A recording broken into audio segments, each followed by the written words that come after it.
This is a Reluctant Capitalist option trade review for July 10th, 2020.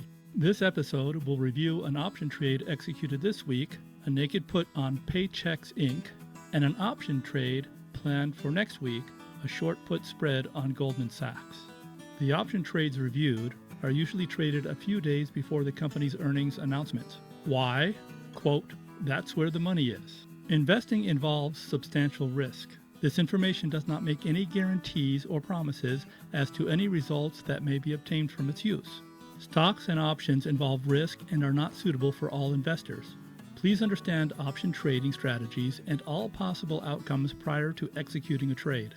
Covering short options. Covering is buying an option to cover or close out an open short position. It is a buy transaction of an option of the same strike price and date initially sold short. Buy, long, and cover are three words meaning the same thing. It is a buy transaction.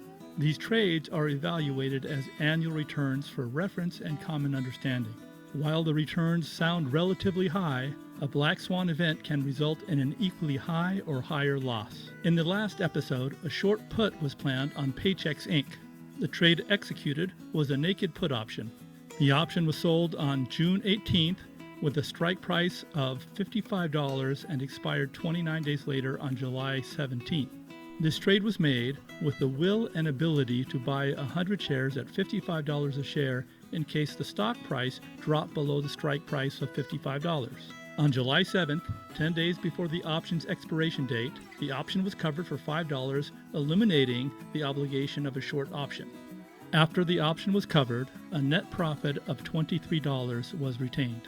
The profitability calculations are $30 of revenue received from the short option, $5 of expense covering the short option, $2 of expense for the transaction cost, for a net profit of $23.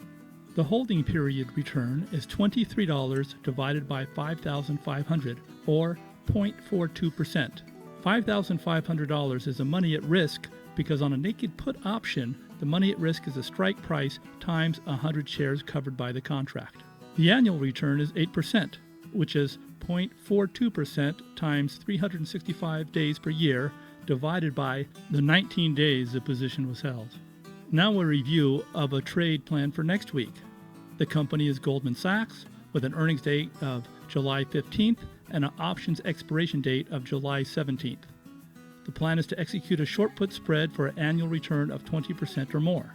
Thank you for listening, and if you would like to review revenue and trades made, search for Reluctant Capitalist and click on the Google Sites link, then Information, then Trades. Until you decide